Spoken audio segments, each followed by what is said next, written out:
crank it up.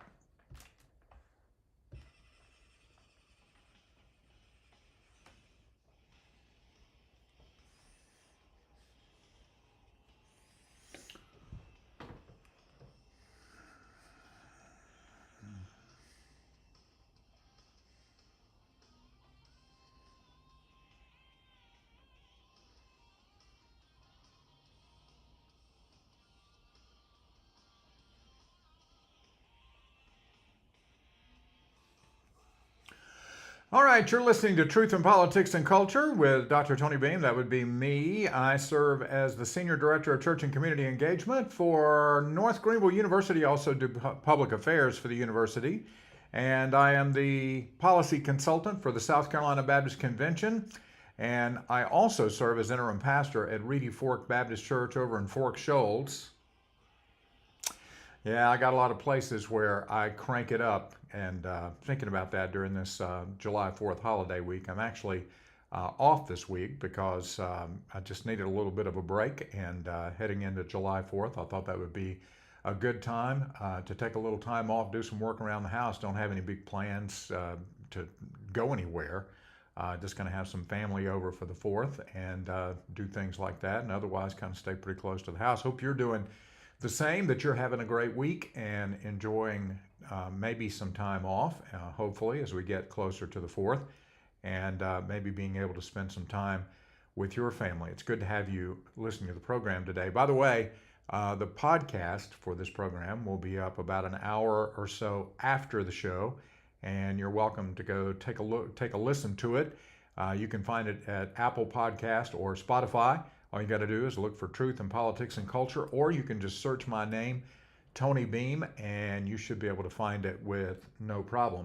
And this week, if you're an early riser, and I'm talking about getting up really early, Sunrise Carolina is over on WORD, and usually that's Joey Hudson, but he's on vacation this week. Well, it's actually not on vacation. He's on a cruise with Mike Gallagher and Sebastian Gorka, and it's called the Patriot Cruise. So anytime you're hosting a cruise, it may seem like a vacation to people looking on the outside, but I'm sure he's working pretty hard this week.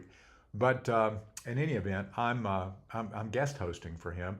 But that show airs, it's called Sunrise Carolina for good reason. It airs from 5 a.m. to 6 a.m. So, but if you're up that early and want to check it out, you can hear my commentary over there as I'm filling in for Joey this week, and I really appreciate that. I appreciate Joey giving me that opportunity. All right, well, was there anything happening in the news yesterday? Oh, yeah. The Supreme Court came out with this big decision. So, I mean, this is the decision that everybody's been waiting for, the decision on presidential immunity and what that looks like. And so we're going to break that down for you this morning. We're going to talk about the decision. We're going to talk about what it means for the trial or the case that Jack Smith has brought against President Trump. And of course, it's going to have a lot of ramifications for that. We'll talk a little bit about what it means going forward for presidents in the future. We'll analyze what President Biden fear-mongered about, and along with the liberal justices on the Supreme Court. They think the sky is falling. They think this is the end of life as we know it, that presidents will be using SEAL Team 6, according to Sonia Sotomayor, to assassinate political rivals, and there won't be anything anybody can do about it. And even Justice Roberts had to take issue with that and try to rein her in a little bit, because that is not true. That is not what the court did yesterday. By the way, this decision was made a long time ago. I have a pet peeve about all these news agencies, and it's really not that big of a deal, but they'll say the court is going to make their decision on Monday. Well, they made their decision a long time ago. They just released it yesterday. And we used to talk like that. We used to acknowledge that, the court, even though they don't release decisions until in the summer, those decisions get made ahead of time.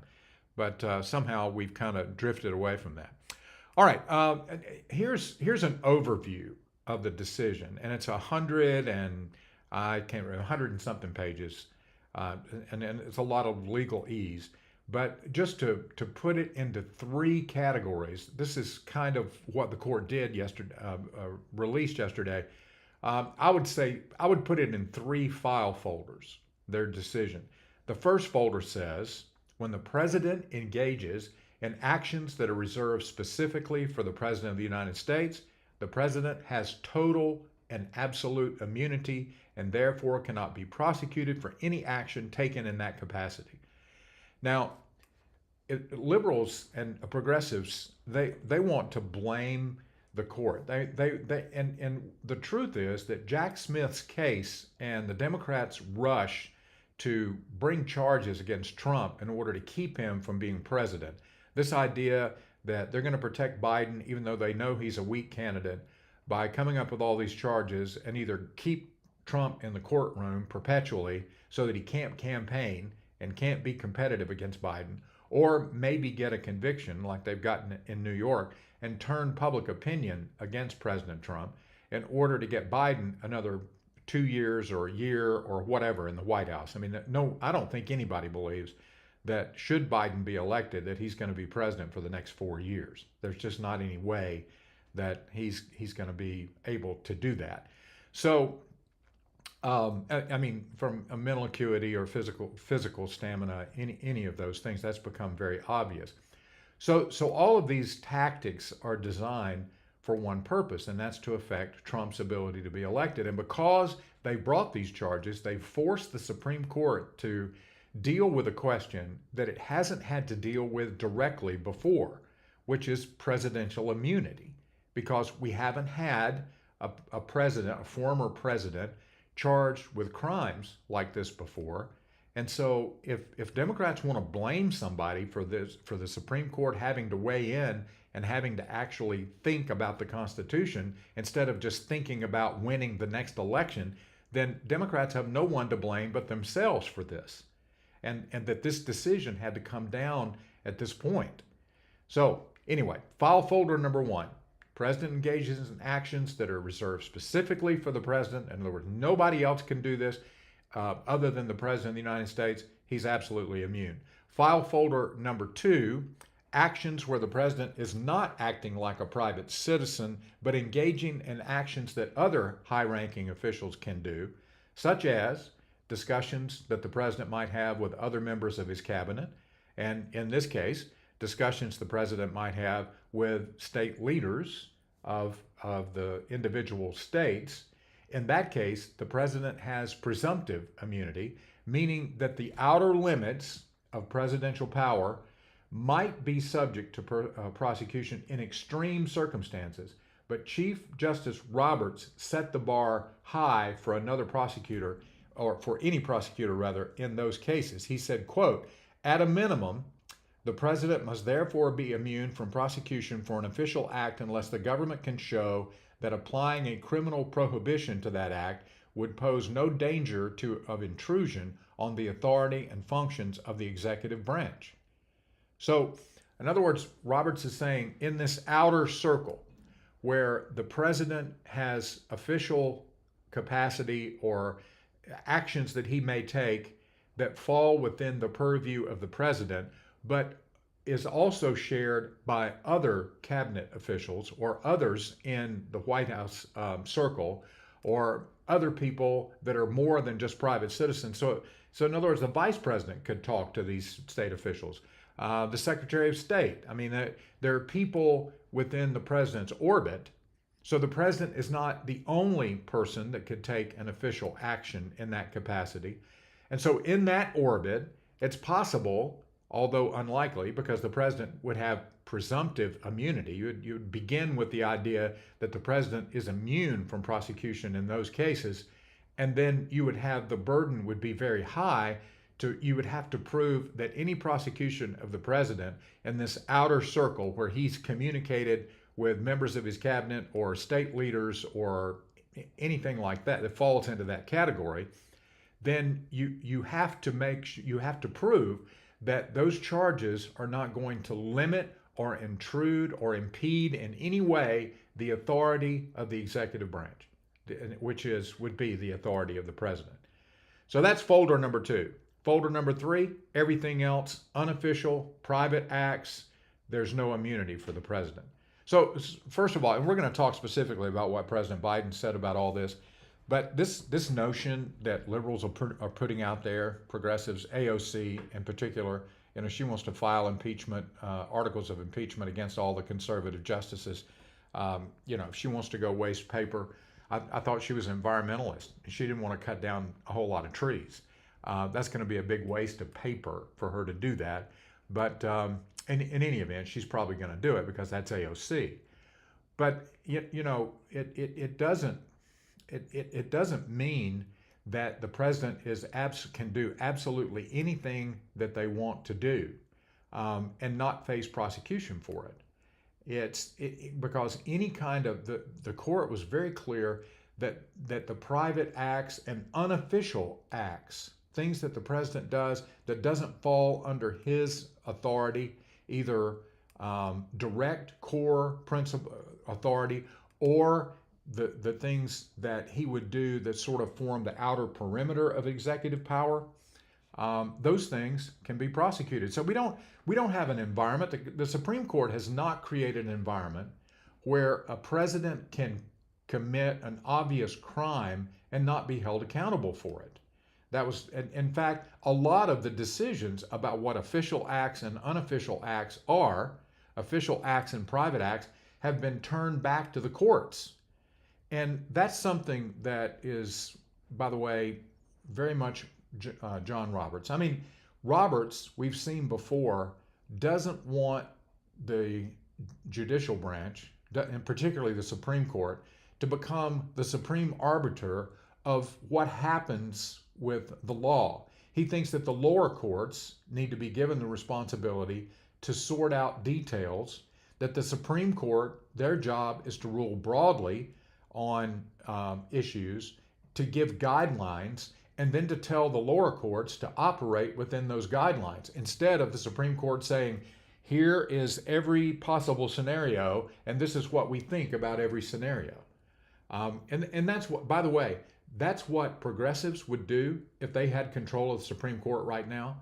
I mean, they would be laying out a progressive agenda, regardless of what the Constitution says, ignoring the lower courts, and becoming a de facto group of emperors running the country. I really believe that's what progressives see the Supreme Court as existing.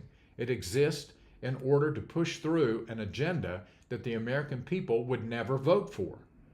And so that's why it's extremely important that we don't turn the Supreme Court back over to these people, these progressives. You can see the progressives on the court that are there now. Ketanji Brown, I mean, she is an extreme, along with Sotomayor and Kagan. And the more progressive thought begins to come to fruition, we find that more and more how dangerous that thought is to the liberties that everyday Americans enjoy. I mean, they want to say that Donald Trump is the threat to democracy. But when you look at all the things that President Biden has tried to do by forgiving student loans, by the vaccine mandate, for example, making corporations actually going around individuals, because there was no way, the Biden administration knew there was no way that they could just come out and say that individuals had to get vaccinated. So they went to the corporations and said, we want every company to require citizens to be vaccinated. And he's been struck down at every turn where he's tried to use the power of government. He tried to use the power of government to extend the idea that people didn't have to continue to pay rent. Even after COVID, the pandemic was over, the president wanted the government to step in and to allow, to force, I should say, renters and apartment owners to allow people to continue to live in those spaces without paying rent. And so over and over again, when the president points a finger at Donald Trump and says he's a threat to democracy, he's sitting in a White House whose Justice Department is being used to go after conservative Christian pro-lifers while giving a pass to people who are shutting down freeways and defacing national monuments. And he's doing all these things with executive order. He's trying to force schools, universities, and colleges to actually embrace an LGBTQ agenda far beyond anything that Title IX would give a right to. And so, who is really the abuser of power here? I mean, if you think clearly, and as the president points at Trump, he's got four fingers pointing back at himself, and all four of those fingers say, well, three fingers and a thumb, they all say the same thing, that it's President Biden who's been the real threat to democracy by the way he's wielded the power of the presidency, the executive branch, to try to get around Congress and to try to, quite frankly, circumvent the Supreme Court. Even after the Supreme Court slapped him down over student loans, President Biden has continued to try to find avenues to get around that Supreme Court decision, to circumvent it in some way or to undermine it so that he can continue to give away loan forgiveness to people who he wants to vote for him, and he needs for them to vote for him, particularly now. But of course, again, as we've talked about many times on this program, it's not loan forgiveness, it's the shifting of loans from people who actually are responsible to the people who had nothing to do with it, because your taxes, my taxes, are going to pay for those loans somehow. But I want you to listen. In the Supreme Court decision from yesterday, Roberts said this: under our system of separated powers, the president may not be prosecuted for exercising his core constitutional powers, and he is entitled to at least presumptive immunity from prosecution for his official acts. And then he wrote, that immunity applies equally to all occupants of the Oval Office. So, that's very clear. This is not just about Donald Trump. Again, Jack Smith bringing these charges has forced the Supreme Court into a box where they have to rule on what the extent of immunity of the President of the United States is. And I think the Supreme Court got it right. I mean, that's just my opinion. I think, obviously, private acts of a president, unofficial acts of a president, would not be covered by presidential immunity because they don't relate to the office or to his responsibilities to fill the office. But anything that he does, you can't have a president. Let me put it this way. You can't have a president who is afraid every time he makes a decision that he has to stop and think about whether or not this is going to come back to bite him after he leaves office. Is somebody going to say, well, I didn't like that decision, and I can find a prosecutor somewhere that can make a crime out of this? I mean, that's essentially what Alvin Bragg has done. It's what Fani Willis has done, and to an extent what Jack Smith has done. These are prosecutors who have looked at Donald Trump and said, there's got to be criminal behavior here. Let me see if I can't figure out how to charge it. So instead of an obvious crime that is put forth, there are theories that come together that can be strung together to make a crime and to bring a charge. And this could haunt every single president going forward. That's why Roberts was clear when he said this is not just about Donald Trump. They actually, called into question a lot of Trump's claims to immunity, and Trump's lawyer even admitted that some of the claims and the oral arguments that they were making were not likely going to be sustained by the Supreme Court, and they weren't. So to look at this as some kind of sweeping decision that just gives the President of the United States carte blanche to do whatever he wants, that's all that is trying to undermine a conservative court who does not think that the Constitution allows presidents to be prosecuted by charges that are manufactured by an opposition party, either while the president's in office or after the president leaves office. And so I think the way the court parsed this out, I think was the correct way to go. Now, what are some of the ramifications of this? I mean, what happens? The big question is, what happens now? Well, let's talk about some of the now what scenarios.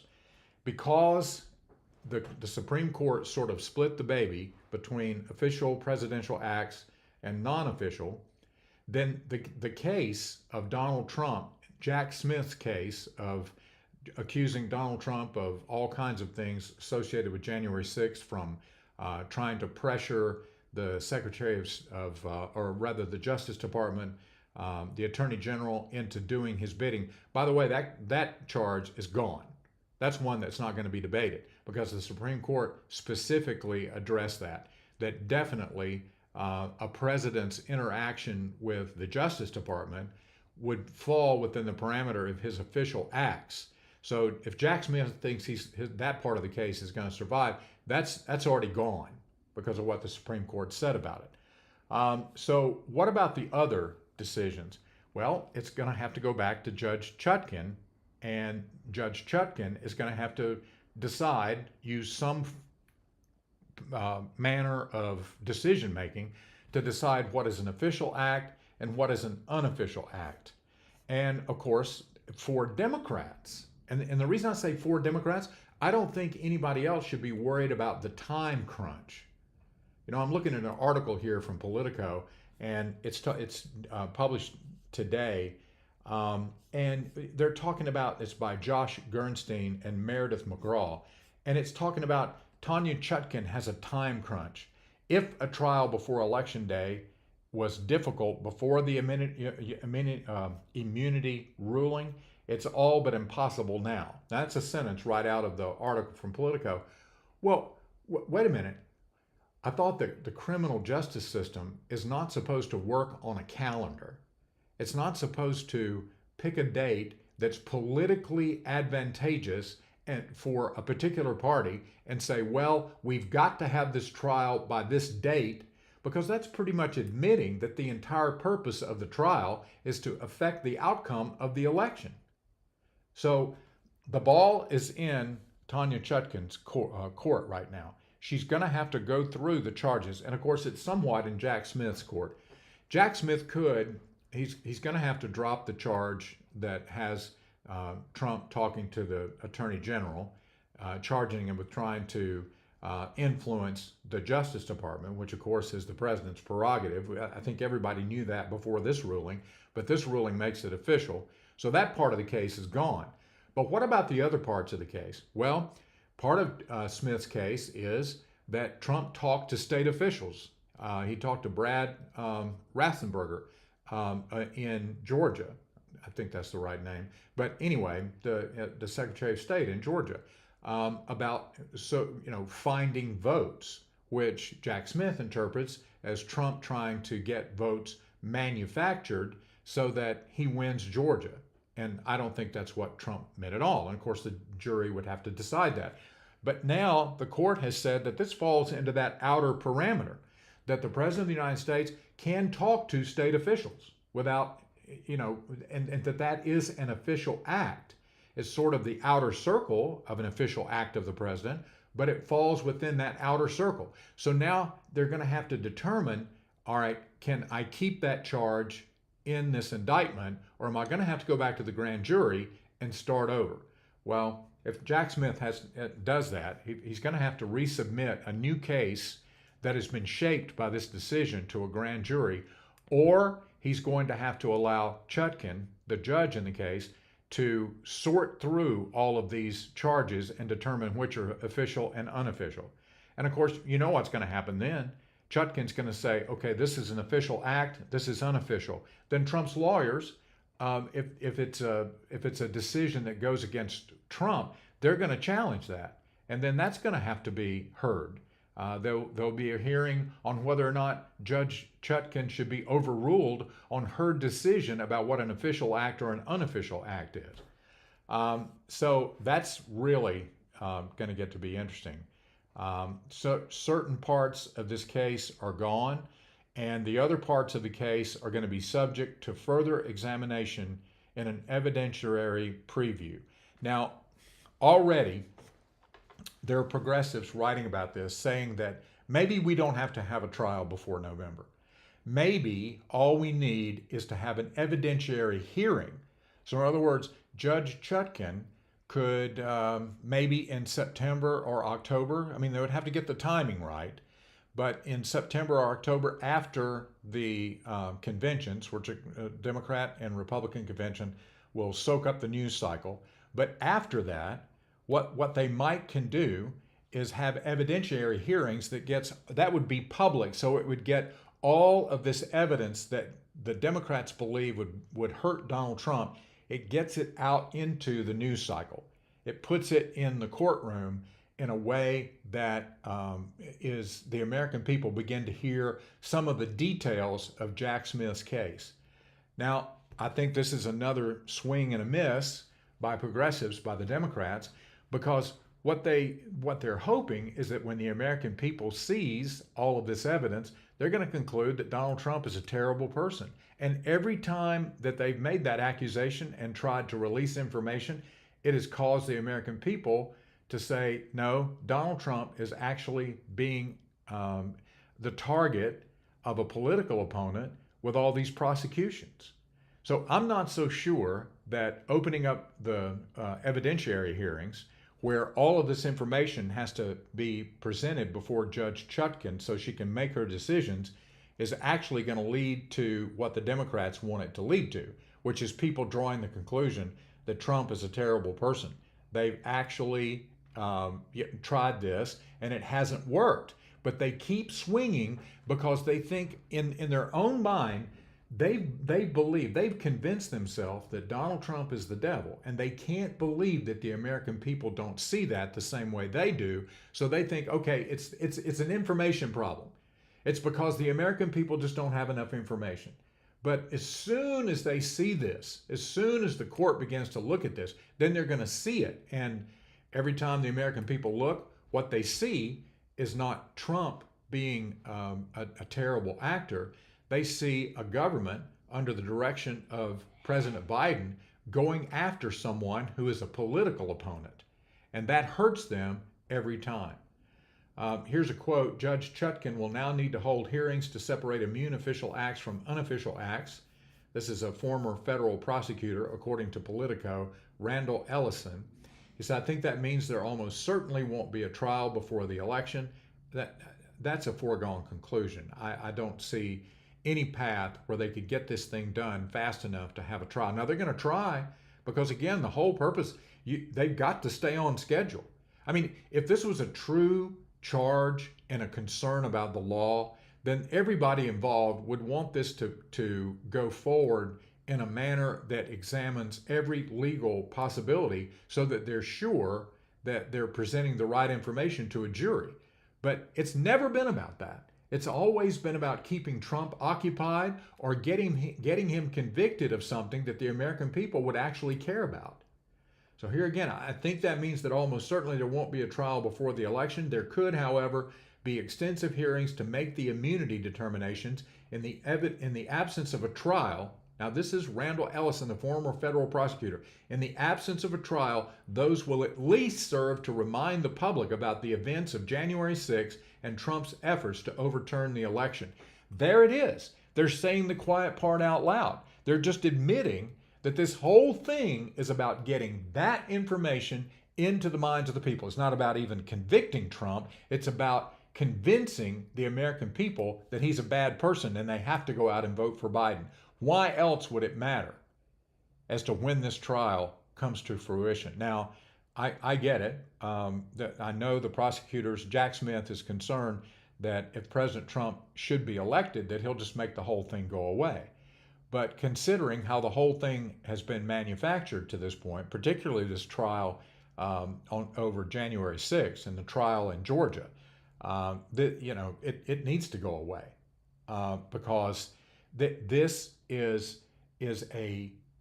it was brought to bear for the purpose of affecting the election. And so they want it before the election for two reasons. One, because that was its purpose, to hurt Trump and to keep him in a courtroom and not on the campaign trail. And then to change the American people's mind about who Trump is so that they turn around and vote for Biden. I don't think that was ever going to work, but that was the plan. Now, how does this play out with the rest of the cases? Let's think about the Georgia case for a minute. The judge in the Georgia case, Trump has already exerted presidential immunity, in the Georgia case. And a lot of the Georgia case, this manufactured case by Fani Willis, who has brought a RICO case, or trying to actually prosecute Trump and others under the RICO statute. So this is really going to complicate that case, as if that case wasn't already complicated enough. I mean, right now, the judge is hearing arguments, another court rather, is hearing arguments that Fani Willis should have been disqualified from being the prosecutor in this case, because the judge admitted that she had done things that were questionable, but didn't think that they went far enough for her to be removed. So now that's being adjudicated. Did she go far enough? Will another court say, no, Fani Willis crossed a line here, having a prosecutor in your office that's going to be the lead prosecutor in the case, having an intimate relationship with that person, that disqualifies you. And it's very possible that a judge could make that decision. So that case was already in jeopardy. Well, now part of the outer limits of the Supreme Court's decision for presidential immunity says that the president is immune if it has presumptive immunity, not absolute, but presumptive, in conversations that he may have with state officials, as well as people within the administration and the cabinet. And so that affects the case down in Georgia. And the judge in that case has not yet ruled on presidential immunity. Presidential immunity has been asserted in that case. Trump is saying to Fani Willis and to the judge, I'm immune from these charges because the actions that I took that you're accusing me of fell within my official operation as president of the United States. It's perfectly fine for me to get on the phone with state officials, and that's something that I can't be prosecuted for. The judge is going to have to rule on that now. And considering this Supreme Court decision, it's possible that the entire case in Georgia could be tossed, or at least the lion's share of it. Same thing is true in Florida. I mean, you've got the judge in that case down in Florida who Trump has also said that it was within his right as president and an official act to take those documents and to make the decision to take them with him to Mar-a-Lago. Now, I think that's a little bit harder pill to swallow when it comes to, because for one thing, when some of those documents were removed, we would have to know when they were sent to Mar-a-Lago. Were they sent while he was president, or were they removed when he had already left the White House and they were moved to Mar-a-Lago after that? I mean, there's going to be, and how many of them fall in each category? But it's possible that, that could affect not only the Jack Smith's case on January 6th, but also the documents case, because presidential immunity has been asserted, and that decision is going to have to be made. So all of these cases could come under review. Now, President Biden went out yesterday and he made a brief speech, read from the teleprompter, talked about how terrible the decision is, and then walked away without taking any questions. Of course, he's not going to talk to the press. They're not going to let him talk to the press unless he absolutely has to, because every time he does, it's a disaster. So here are 5 fact checks done by the Daily Signal, by Tony Kennett over at Daily Signal, of things that Biden said in his speech yesterday that are exaggerations or are just not true about this particular decision. The first one is virtually no limits, Biden said. He said, quote, for all practical purposes, today's decision almost certainly means that there are virtually no limits on what a president can do. That's objectively false. In his opinion, Chief Justice Roberts wrote that the President of the United States may not be prosecuted for duties he carries out under his constitutional authority, but may be prosecuted for all other actions. That's not a new principle that sets a dangerous precedent. That's what Joe Biden said. There's little evidence in the decision showing a deviation from tradition in the Supreme Court's interpretation of a president's vulnerability to prosecution. In fact, this is all according to Daily Signal, In fact, Roberts cites a range of historical decisions from Chief Justice Marshall rebuking President Thomas Jefferson over submission to subpoenas to parsing the separation of powers in the United States versus Nixon. So that the Supreme Court justices in the majority went through the case law and they said this is something that the Supreme Court has not directly spoken to as a broad decision, but in individual decisions over the years, the Supreme Court has held that there are certain things that the president could be held accountable for and certain things that he cannot be. So Roberts outlined a detailed opinion that was released yesterday, grounded in the Constitution and in legal precedent. And that's what the court is supposed to do. Roberts argued that the outer perimeter of a president's duties as claimed by the defense were unclear, not deeming them official or unofficial, so that, again, sends the decisions back down to the courts. The second thing, self-imposed limit. Biden claimed that the power of the office will no longer be constrained by the law, even including the Supreme Court of the United States. The only limits will be self-imposed by the president alone, and that the law would no longer define the limits of the presidency. That is objectively false. There's no passage in this 119-page document that gives the president the authority to define official and unofficial actions. In fact, that specifically was turned back to the courts. There were some categories within absolute immunity that the Supreme Court defined, but all other acts by the president would have to be reviewed by the court. So for Biden to say that this virtually guts any kind of responsibility for the president is a political statement. It doesn't have anything to do it. It doesn't match up with the reality of what the Supreme Court said yesterday. The third thing Biden said, he characterized Monday's decision as what he considers to be a trend of attacks on a wide range of long-established legal principles in our nation, from gutting voting rights and civil rights to taking away a woman's right to choose, to today's decision that undermines the rule of law in this nation. The Supreme Court has not gutted voting rights or civil rights simply by upholding voter ID laws. The Supreme Court has never tried to turn back the clock on the civil rights movement. The Supreme Court has simply ruled that states have a responsibility to make sure that they know who is voting and that it's important for the integrity of the vote to be protected. Every citizen of the United States right now, today, retains equal voting rights at the age of 18.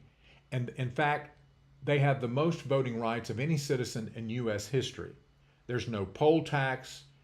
There's not a sex or ethnicity requirement to vote. Every citizen maintains sovereign franchise, the Daily Signal says, at the ballot box, with non-citizens even allowed to vote in some local elections. So, granting presidents immunity from prosecution for their official acts clearly falls within the Supreme Court's precedents and doesn't constitute a reversal of long-established legal principles.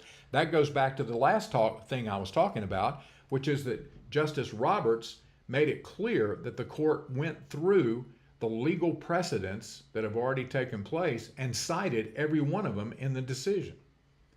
So, number 4, sending a violent mob. Biden accused Trump of sending a violent mob to the U.S. Capitol to stop the peaceful transfer of power.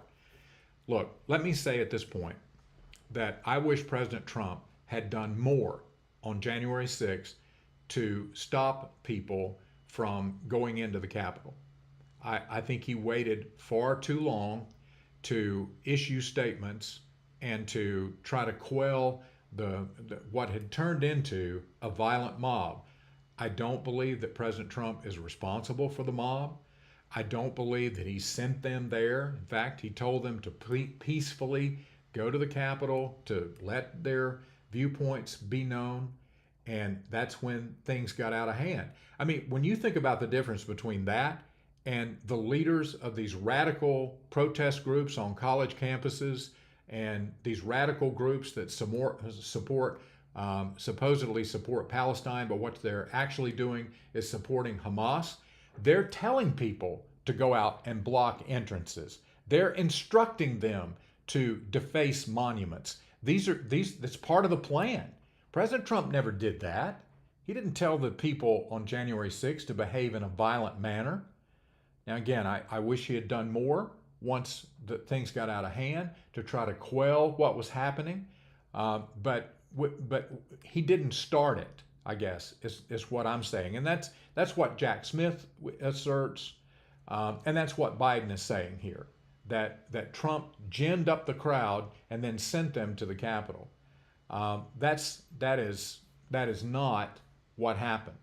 And so every time you hear President Biden or another progressive, a pundit, a commentator, a Democrat leader come out and accuse President Trump of being the source of what happened on January 6th, I mean, this sham of an investigation that they did, that Congress did, this panel that was slanted against Trump from the beginning, they never showed any direct evidence to link President Trump and his actions to what happened on January 6th.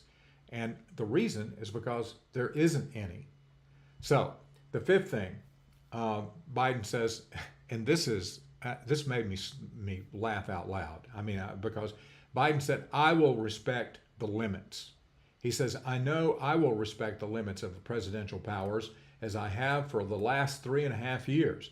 What a joke. Nobody believes that. In the same way that President Biden can come out and say, "Look, I'm virile. Look at my golf handicap. I could outdrive you on the golf course. I can do this. I've got all these abilities." The American people look at him and they realize that they've been lied to, that the media has been covering for President Biden, and that the aides and people that work around him have been saying things that are blatantly not true about his mental acuity and physical stamina. And so it's in the same way when the president steps up, when Biden steps up and says, "Boy, I've really observed the limits of presidential power." No, he hasn't. He's pushed those limits to the limit, and sometimes, in many cases, stepped over the limit and had to be reined in by the Supreme Court. So for him to try to convince the American people that, "Hey, I'm the good guy here.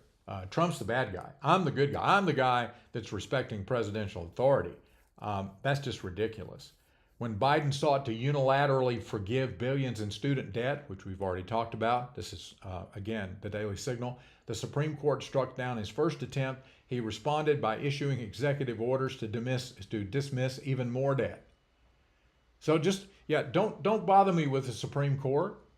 Don't talk to me about the law. Just let me find a way as president to work around the law.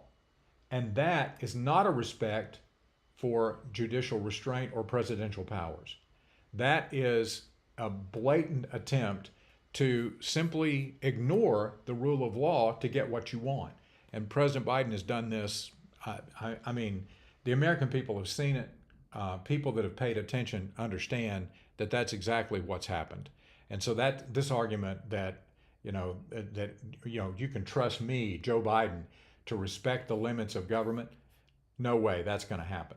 Biden concluded the press conference by encouraging all Americans to dissent along with Sotomayor, and then he walked away from the podium without taking any questions.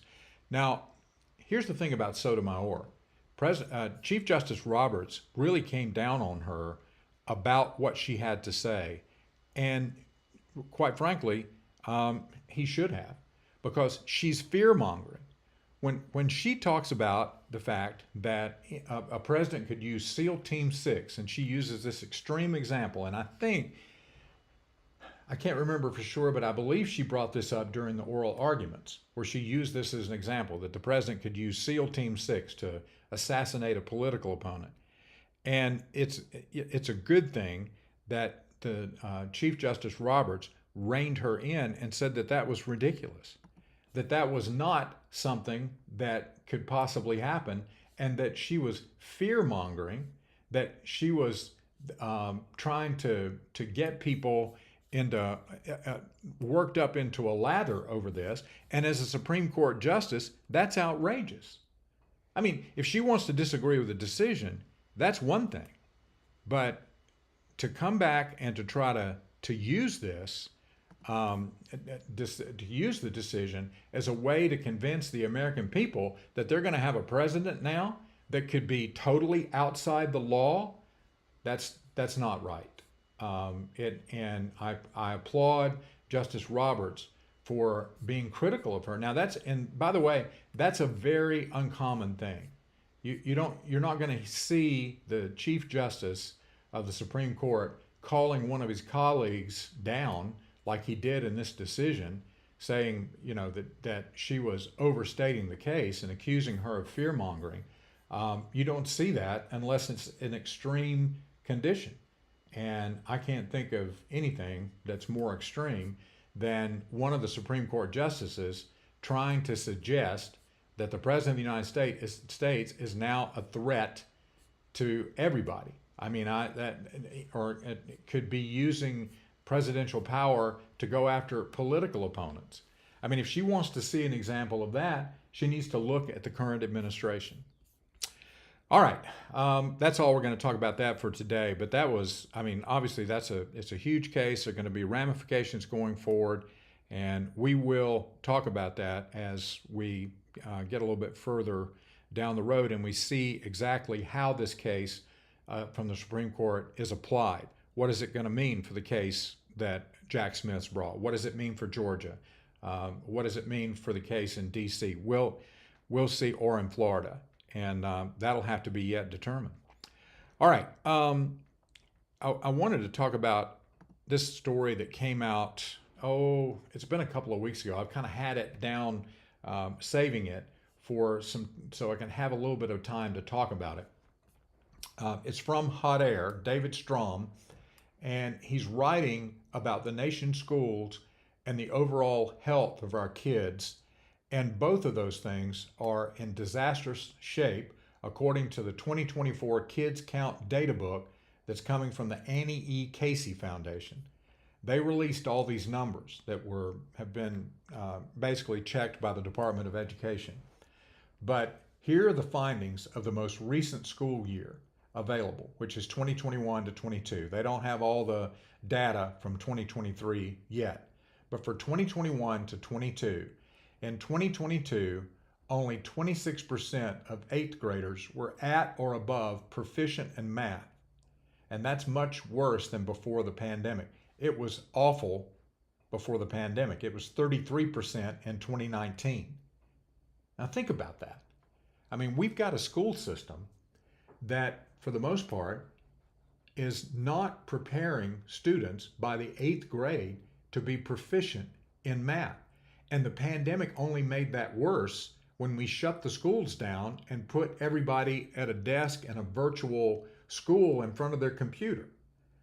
Here's another statistic. Less than a third of 4th graders, 32%, were at or above proficiency in reading, 2 percentage points lower than right before the pandemic, 34%. Now you may think 2 percentage points is not much, but you have to remember that not only did we lose ground during the pandemic, we're not gaining ground. We haven't been gaining any ground in trying to get away from these dismal numbers that were true before the pandemic. The pandemic just set us back further. 30% of all students, 14.7 million students, were chronically absent, nearly double pre-pandemic rates. So this is in 2022. 16% in 2018-2019, the final school year unaffected by COVID. So now we've got 2 out of 3 students attended schools plagued by chronic absence. One of the reasons that students are not being educated is because they're not showing up. And that's a serious problem in every area of the country. And finally, 4 out of 10 students, 40%, had undergone at least one adverse childhood experience, such as family economic hardship or their parents having divorced, separated, or served time in jail. Those averages mask even worse educational outcomes for students of color, kids in immigrant families, and children from low-income families are attending low-income schools. The gaps they face can affect their ability to succeed and thrive as adults. Now, that's a much broader problem than just the school system. When we're talking about adverse childhood experiences, we're talking about the breakdown of the family. And this is just another outcome from what happens when the family begins to disintegrate, because that's really where education begins. Children's education begins before they go to preschool even. And in unstable families, in single parent homes, which some single parent homes, I know that there are single parent homes that are doing well, but on average, you can't compare single parenting to two parent households because the outcomes are just much better from two parent households. And when you begin to see the breakdown of the family, this is the kind of results that you get. 4 in 10 students having difficulty learning because they come from environments where the family is failing. And they get to the public school system, and the school system is supposed to figure that out. They're supposed to figure out how to educate children that are coming out of a culture that has allowed the family to disintegrate. And this can't be fixed by government. The government can stop making it more difficult for families to exist, but families have to be made out of the moral character of a mom and a dad who decide that they're going to raise their children in an atmosphere where they teach them the truth, absolute truth, based on something greater than themselves. And for Christian parents, that means based on God's word, the ultimate standard.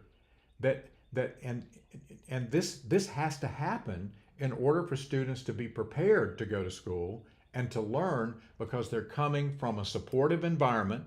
I mean, a lot of children, when they go to school and then they get home, they have absolutely no support to help them with their assignments. I mean, I've seen this. I've got members of my family that are in education, and they go above and beyond the call in order to try to mitigate some of the home situations by simply supplying things for these students that they're not getting at home, to try to encourage them to do better in the classroom. But every teacher can't do that.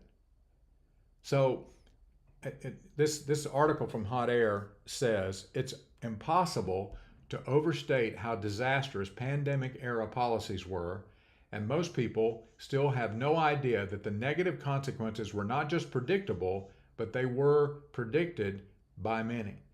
And it goes on to say that, Donald Trump and the governor of Georgia, Brian Kemp, and Ron DeSantis down in Florida, when they began to advocate opening up the schools, then those who oppose Republicans that are in the education system doubled down in pushing back about opening the schools. And I don't think at that point, it didn't have anything to do about what was best for the students or the best for education or the best for the country.